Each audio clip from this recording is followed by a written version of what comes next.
A quick disclaimer. This video contains descriptions of ancient events and rituals that involve the deaths of animals and people, as well as the mention of blood. Viewer discretion is advised. Hello, and welcome to the Tyrrell County Public Library. It is fall, time for hot cider, carving pumpkins, changing leaves, and my favorite holiday, Halloween. It is that creepy celebration on All Hallows Eve where you dress up in costume and knock on the doors of strangers for candy. Sometimes you might attend a costume party to bob for apples, go to a corn maze for some light exploration of the night, or just stay in and watch some scary movies. This tradition of masquerading for some scary fun seems a bit strange when you step back. Why do we carve up pumpkins? Why do we dress up? And why is this holiday obsessed with death? Well, Halloween has a long and strange past, and today I'm going to cover some of the origins of this fun holiday. But be warned, it may be a bit frightening. First, this celebration is based on an ancient celebration that started at least a few thousand years ago. It finds its roots in Celtic culture. So, who were the Celts? And where did they come from?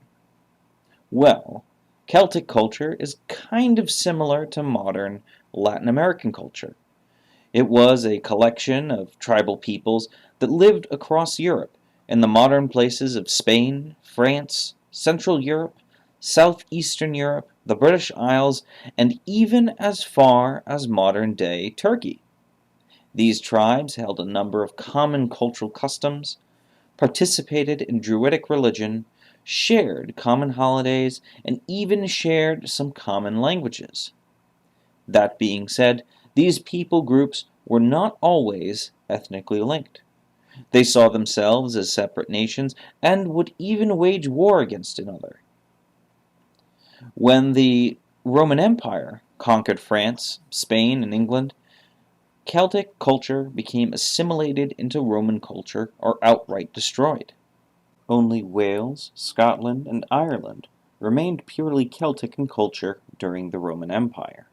After the fall of the Western Roman Empire in the 5th century ACE, the Franks, Visigoths, and Angles and Saxons brought their culture into these former Roman possessions, and most Celtic culture, no matter how Romanized it was, faded in these regions. Only Ireland, Wales, and Scotland remained.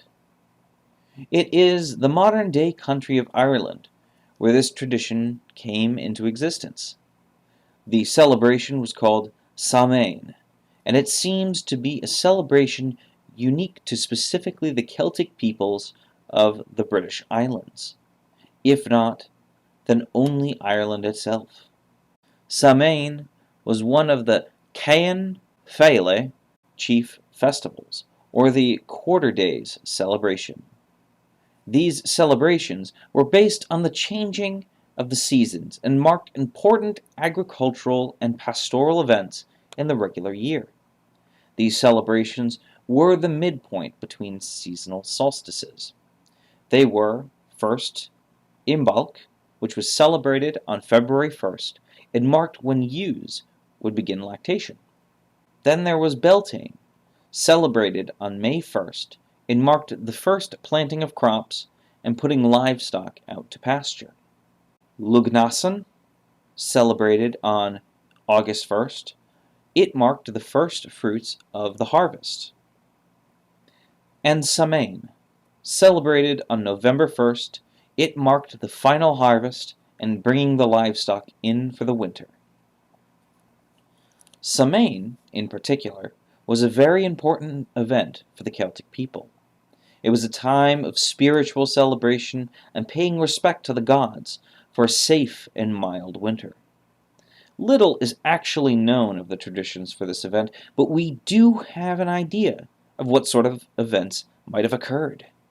Celebrating Samhain was not a single day, but rather it was an entire week of festivities starting 3 days before November 1st and ending 3 days after. The celebration would start with the spilling of blood, specifically pig's blood. When the livestock were brought in for wintering, the fit and healthy animals were kept safe and put into the stables. The weakest animals of the livestock would be killed, and it was a public ceremony. The purpose of killing these animals were practical. It provided food for the winter months, and it is difficult to keep all the livestock fed during this time. If there are fewer mouths to feed, then it is more likely the entire herd can make it through the winter. This tradition is so important and so deeply ingrained in the culture of the British Isles that there was a designated pig killer in Wiltshire, England, well into the 20th century. The next event was bringing in the final harvest. The entire community would gather together and make sure all the barley, apples, wheat, turnips, and other crops were gathered before the 1st of November. It was believed that any crops left in the field after Samain, which was November 1st, then the spirits and fairies would make the crops inedible and curse them. This takes us to the religious and political aspects of the holiday. Once all the farm-related ceremonies were complete, the 5 Irish provinces would assemble at Tara, a ceremonial hill just north of modern-day Dublin. This meeting of Celtic groups would not only host political discussions and negotiations, but also it would be a grand carnival atmosphere. There would be horse races, markets, feasting, drinking, and other festivities. On the eve of Samain, October 31st, the Druids, or priests of Celtic culture, would gather upon another nearby hill called Tlachga to perform important rituals and sacrifices. The first was the lighting of a great fire. The embers of this fire were collected and given to each household.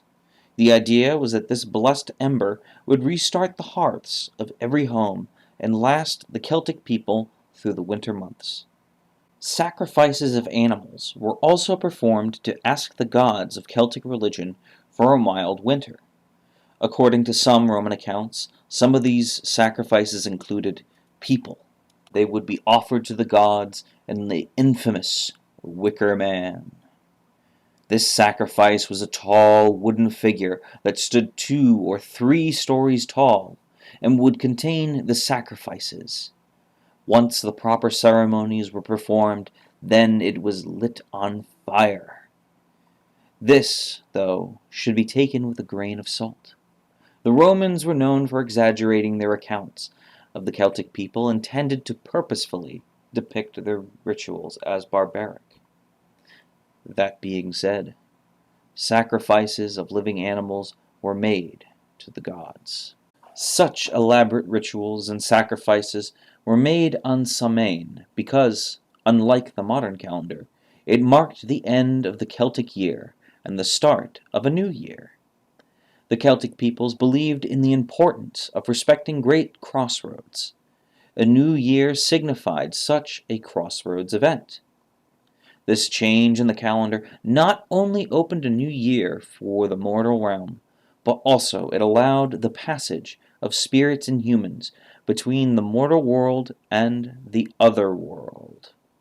Many in Celtic culture saw this day as commemorating the dead and past loved ones. As a result, food and offerings were left out to the spirits returning home. Families would reflect upon their past relatives and wish them well in the afterlife. The Catholic Church in the 9th century, trying to Christianize the formerly pagan peoples, rededicated Samain as All Saints' Day on November 1st and All Souls' Day on November 2nd. This tradition of making offerings to the dead and remembering past loved ones lives on today in the festivities of Dia de los Muertos in Mexico, other parts of Latin America, and the southwest United States, which are celebrated on November 1st and November 2nd. Though the opening of the other world also has a more sinister side. Traveling with these loved ones were demons, monsters, and trickster spirits. Families not involved in the rituals of Samhain Eve would stay indoors to avoid these evil spirits. The ways to avoid these spirits and prepare yourself for a potential encounter might sound familiar to you.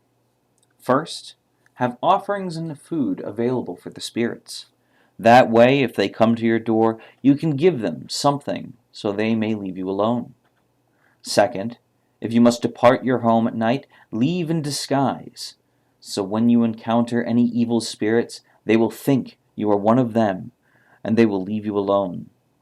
Lastly, to ward off any curious evil spirits, it is always good practice to carve up a turnip, give it a scary face, place a candle inside, and set it outside or on your windowsill, so the spirits will be frightened off. While this tradition has been followed for many centuries, one tale in particular gives it the name of jack-o'-lantern. The Tale of Stingy Jack. Stingy Jack was a miserable old drunk who loved playing tricks on anyone and everyone. One dark Halloween night, Jack ran into the devil himself in a local public house. Jack tricked the devil by offering his soul in exchange for one last drink. The devil quickly turned himself into a sixpence to pay the bartender, but Jack immediately snatched the coin and deposited it into his pocket, next to a silver cross that he was carrying. Thus, the devil could not change himself back, and Jack refused to allow the devil to go free until the devil had promised not to claim Jack's soul for 10 years. The devil agreed, and 10 years later, Jack again came across the devil while out walking on a country road. The devil tried collecting what was due, but Jack, thinking quickly, said, "I'll go, but before I do, will you get me an apple from that tree?" The devil, thinking he had nothing to lose, jumped up into the tree to retrieve an apple. As soon as he did, Jack placed crosses all around the trunk of the tree, thus trapping the devil once again. This time, Jack made the devil promise that he would not take his soul when he finally died. Seeing no way around this predicament, the devil grudgingly agreed. When Stingy Jack eventually passed away several years later, he went to the gates of heaven, but was refused entrance because of his life of drinking and because he had been so tight-fisted and deceitful. So, Jack then went down to hell to see the devil and find out whether it were possible to gain entrance into the depths of hell. But the devil kept the promise that had been made to Jack years earlier and would not let him enter. "But where can I go?" asked Jack. "Back to where you came from," replied the devil. The way back was windy and very dark. Stingy Jack pleaded with the devil to at least provide him with a light to help him find his way.